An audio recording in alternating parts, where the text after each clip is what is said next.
There is a specific kind of loneliness that nobody talks about. Not the loneliness of being alone in a room, not the loneliness of a breakup, or a death, or moving to a city where you know no one. Those kinds of loneliness, people understand. People have language for them. People bring casseroles and send texts and say, "I know how you feel." The loneliness I'm talking about is different. It's quieter. It doesn't announce itself. It arrives on a Tuesday evening when you're surrounded by people, your phone full of messages, your feed full of faces, a group chat that hasn't stopped buzzing since morning, and something inside you goes completely still, looks around at all of it, and thinks, none of this is real. You feel it at parties. You feel it in conversations that last 2 hours and say absolutely nothing. You feel it scrolling through photos of people you used to know, watching their lives happen behind glass. You feel it most sharply right after hanging up a phone call with someone who is supposed to be close to you and realizing that you said everything you were expected to say and none of what you actually meant. The world tells you this is a personal failure. The world says you have 800 followers, you have 300 contacts, you have a full calendar. What are you complaining about? The world says if you feel lonely, you must be doing something wrong. You must not be trying hard enough. You must be broken in some way that other people are not. But what if you're not broken? What if the problem isn't you, but the scale? What if your brain was simply never designed to live inside 8 billion people? In the 1990s, a British anthropologist named Robin Dunbar was studying the brains of primates, gorillas, chimpanzees, baboons, and he noticed something strange. The size of the neocortex in a primate's brain correlated almost perfectly with the size of the social groups those primates lived in. Bigger brain, slightly bigger group. The brain and the tribe were calibrated to each other. Then he applied the same formula to humans. He ran the numbers. And what he found was that the human brain, with all of its complexity, all of its capacity for language and abstraction and art, was designed to hold meaningful relationships with approximately 150 people. 150. That's it. Not 800 followers. Not 300 LinkedIn connections. Not the 2 billion users on one platform, or the 8 billion humans walking this planet. 150. And within that 150, there are inner circles. About 50 people you'd consider genuine friends, people whose lives you actively track, whose problems you carry even when they haven't told you about them. About 15 people in your sympathy group, the ones whose deaths would devastate you. And at the center, roughly 5. The core. The people you call when something actually happens. Dunbar didn't discover a preference. He didn't discover a cultural habit. He discovered a hardware limit. The human brain's capacity for genuine social bonding is physically constrained, not because we are weak, but because real connection, the kind where you actually know someone, track their changes, feel accountable to their well-being, is metabolically expensive. It costs the brain real resources. It requires memory, attention, emotional processing, ongoing maintenance. Your brain can do it, but it can only do it for so many people at once. Now put that brain, that beautiful, ancient 150-person brain, into the 21st century. Give it a smartphone. Give it a social media account. Give it a city of 10 million. Give it the internet, where every human who has ever lived an interesting life is one click away. Tell it that it needs to maintain its professional network, its college friendships, its family obligations, its new connections, its old ones. Tell it that popularity is a virtue. Tell it that more is better. That growth is the goal, that a person with more followers is more valuable than a person with fewer. And then watch what happens. The brain doesn't expand to meet the demand. It can't. What it does instead, what it has to do to survive, is it stops caring. Not because you've become cold, not because you've become selfish, but because caring is a finite resource, and the world is asking you to spend it on an infinite number of people. The loneliness you feel is not a malfunction. It's the sound of a system running out of the one thing it was designed to give. Here is what social media actually is, from a neurological standpoint. It is a machine designed to simulate the signals of belonging without delivering belonging itself. When someone likes your photo, your brain receives a small hit of dopamine, the same circuit that activates when a member of your tribe laughs at your story around a fire. That circuit fires. It registers as approval, as recognition, as you are seen, you belong here, you are safe. But there is no fire, there is no tribe, There is a stranger in a city you've never been to, double-tapping a photo on a screen for half a second before moving on to the next one. The signal was real. The belonging was not. The brain doesn't always know the difference. Or more precisely, it knows somewhere. But it's gotten so used to the simulation that it stopped expecting the real thing. Like a person who's been living on processed food for so long that they've forgotten what hunger actually feels like, what eating actually is. The calories arrive, the craving stays. You could have 50,000 followers and feel completely invisible. You could have a comment section full of praise and feel completely unknown, not because you're ungrateful, not because you're neurotic, but because 50,000 strangers seeing your image is not the same as one person understanding your character. Visibility is not intimacy. Reach is not relationship. Applause is not love. And the tragedy is this: the more time you spend in the simulation, the worse you get at the real thing. Real connection is uncomfortable. It's slow. It requires showing up when it isn't convenient. It requires saying things that might be rejected. It requires sitting in silence with another person and not filling that silence with content. It requires being known, not as a brand, not as an image, not as a carefully curated highlight reel, but as a person with inconsistencies and fears and a face that looks different at 3 in the morning than it does in a good photo. Nobody teaches you this. The world teaches you the opposite. The world rewards the image. It rewards the performance. It rewards whoever can make belonging look most effortless, most attractive, most aspirational, and the people who are best at the performance are often the loneliest ones in the room. Carl Jung watched Europe dissolve into collective madness twice in his lifetime. He watched ordinary people become mobs. He watched individuals disappear into movements, into ideologies, into crowds that made them feel powerful and safe and certain, and turned them into something unrecognizable. And what he concluded was not what the sociologists concluded. He didn't say the system failed. He didn't say the leaders were corrupt. He said something more uncomfortable. He said, the crowd is what happens when people stop doing the work of becoming individuals. He called it individuation, the process of becoming genuinely yourself, of integrating the shadow, of developing a relationship with your own depths that is strong enough to withstand the pull of the collective. Not narcissism, not isolation, the opposite of both. A self that is so genuinely its own that it can move through a crowd without losing itself in it. Most people never do this work. It's hard, it's painful, it requires facing things about yourself that the crowd will gladly help you avoid. And so instead, they outsource their identity to the collective. They become whoever the room needs them to be. They adopt the opinions, the aesthetics, the values of whatever group will take them in. They disappear into belonging. And in disappearing, they lose the very thing that would make belonging feel real. Because here is the paradox. You can only truly connect with another person if there is a self present to do the connecting. If you've dissolved yourself into the image, into the persona, into what people want you to be, then there is nothing left to meet. Two performances can interact. They cannot connect. The loneliness of the modern world is not just a problem of scale.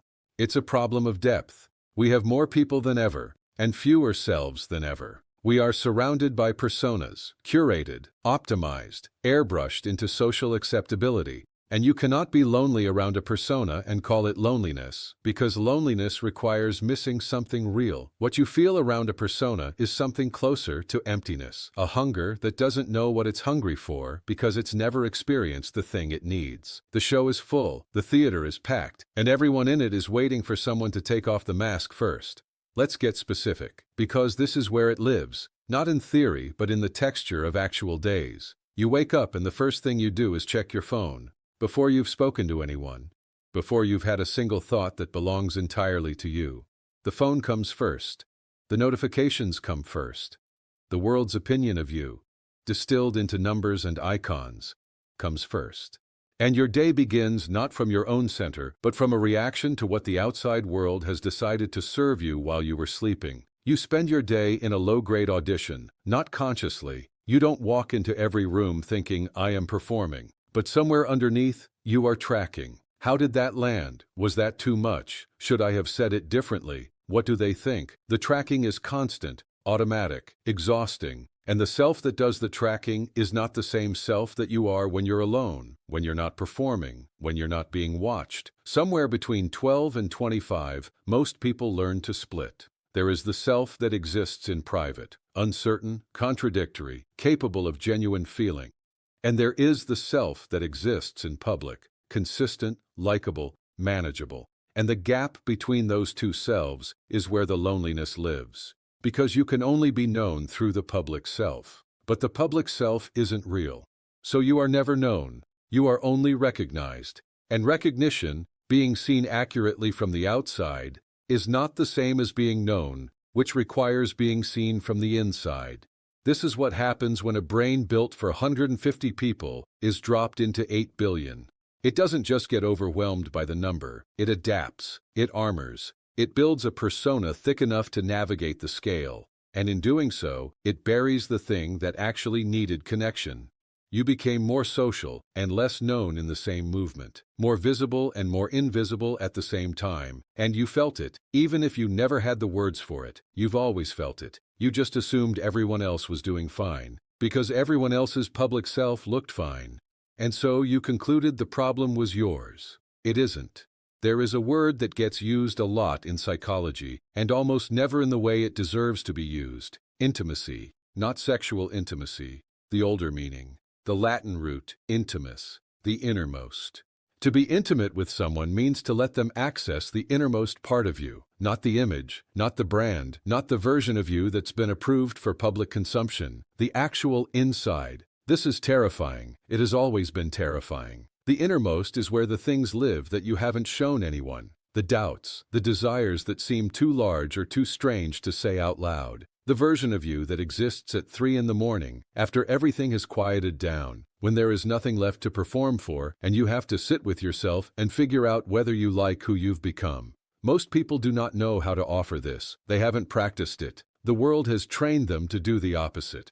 To optimize the surface, to improve the image, to never let the gap show. And so they go through life surrounded by people who know everything about their aesthetics and nothing about their character. Who know their opinions and not their fears. Who know what they do and not who they are. And the noise, the constant, relentless noise of modern social life, is not incidental to this problem. The noise is the solution to it. If there is always something to respond to, always another video to watch, always another conversation to enter, always another thing demanding your attention, then you never have to sit in the silence where the real questions live. You never have to ask, what do I actually want? What do I actually believe? Who am I when no one is watching? The noise is a drug. It is the most widely distributed, most socially acceptable, most glorified drug in human history. And its specific effect, the thing it relieves, is the discomfort of being alone with yourself. But you cannot connect with another person from a place where you cannot tolerate your own company. Connection requires presence. Real presence, not physical proximity, but the willingness to actually be there, to bring yourself rather than your performance. And you cannot bring yourself if you don't know who yourself is. And you cannot know who yourself is if you've spent years running from the silence where that knowledge lives. Noise is not connection. Noise is the thing we build to avoid the work of connection. And the world sells it to us as the same thing. Louder, faster, more, always more. And we buy it because the alternative feels too exposed, too uncertain, too much like work.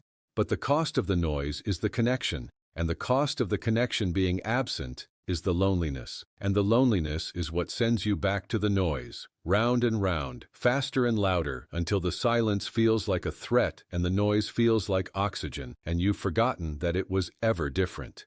There is something else underneath this. Something the science doesn't fully capture and the psychology only partially names. Your ancestors didn't just pass you their eyes and their diseases, they passed you their patterns, not in some mystical sense that defies explanation, in the very literal sense that every relational behavior you default to, every way you interpret closeness or threat, every instinct you have about who to trust and how much, came from somewhere. It was shaped by people who came before you, by the lessons they learned, by the wounds they carried, by the ways they survived. Some of what they passed you is extraordinary. Resilience, intuition, a capacity for depth that you've probably dismissed as being too much or too intense for the people around you.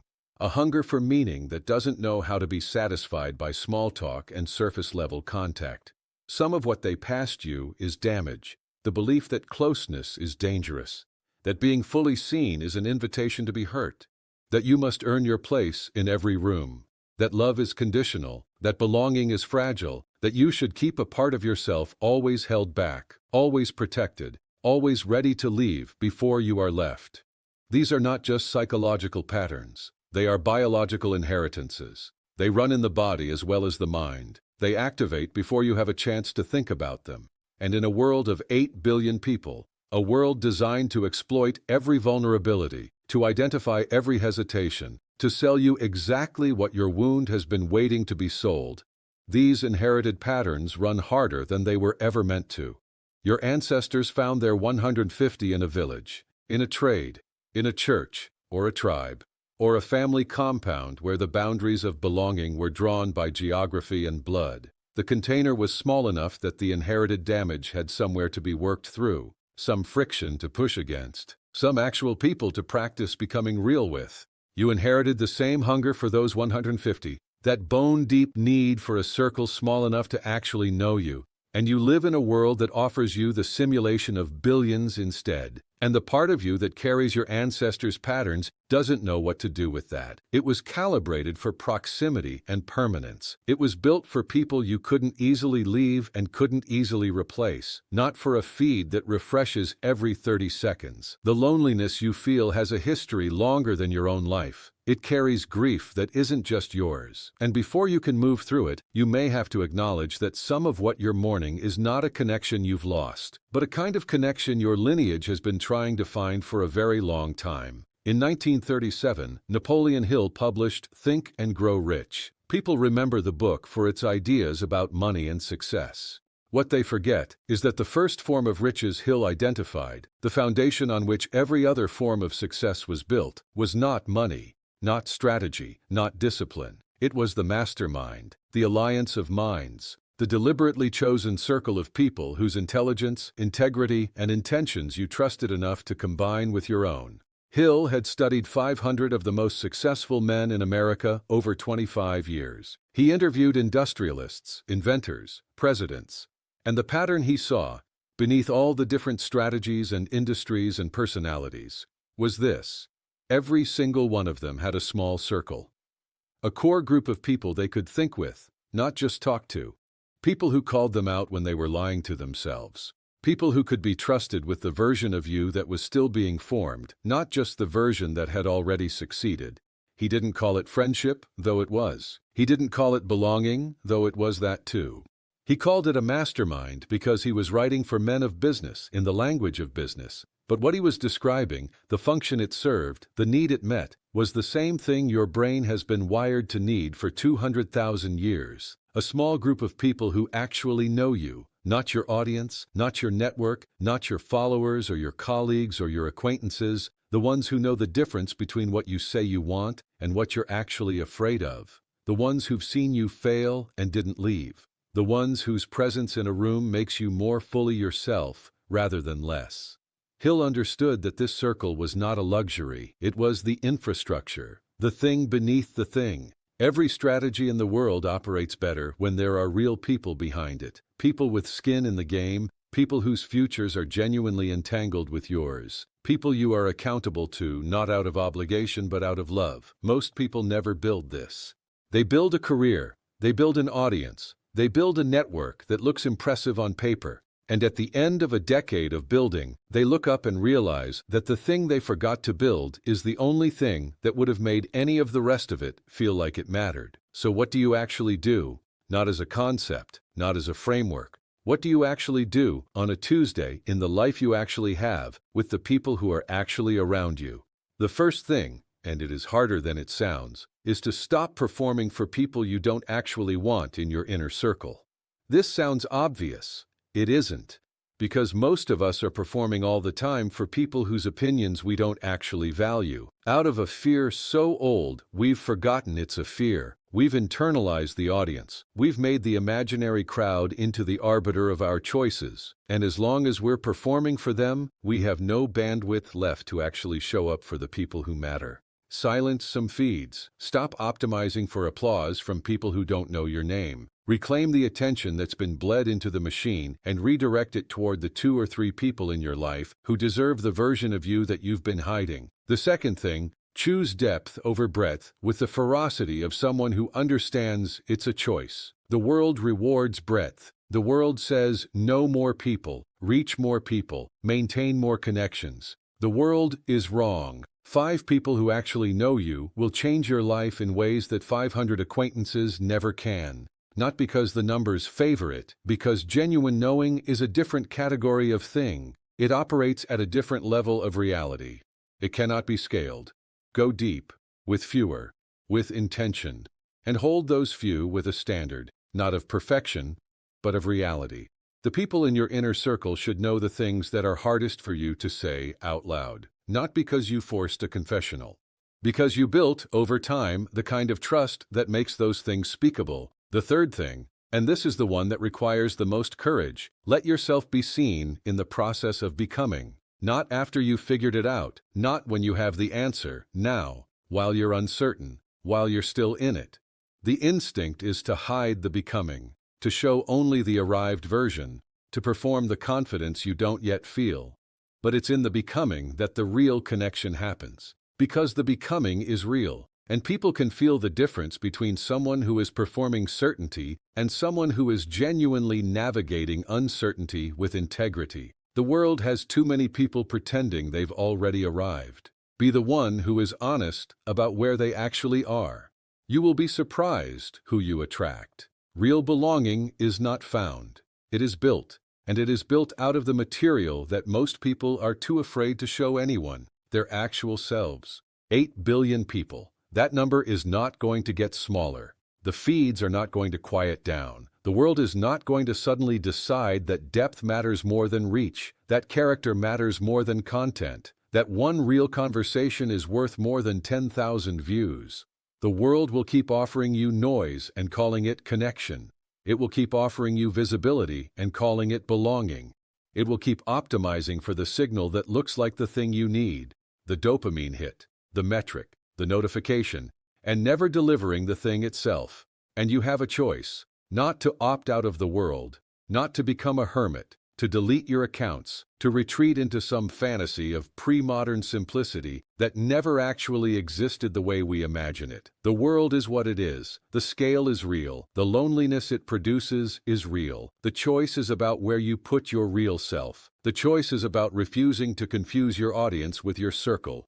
About guarding your Dunbar number like the finite, precious resource it is. About deciding that you would rather be genuinely known by 5 people than superficially recognized by 50,000. About doing the work, the slow, uncomfortable, unglamorous work, of becoming someone real so that you can find other people who are real and build with them the thing that the scale cannot provide and the algorithm cannot simulate. Jung called it individuation. Hill called it the mastermind. Neville Goddard called it dwelling in the end, living from the state of being already whole, already home, already among your people, so that the world has no choice but to rearrange itself around that assumption. What you call it doesn't matter.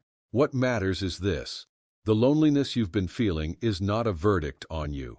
It is a signal. It is your nervous system, your lineage, your most ancient intelligence telling you that the scale is wrong, that the simulation is not enough, that somewhere beneath the noise and the performance and the carefully managed image, there is a self that has been waiting, patiently, faithfully, with remarkable endurance, for you to come home to it. Come home to it. The rest will follow.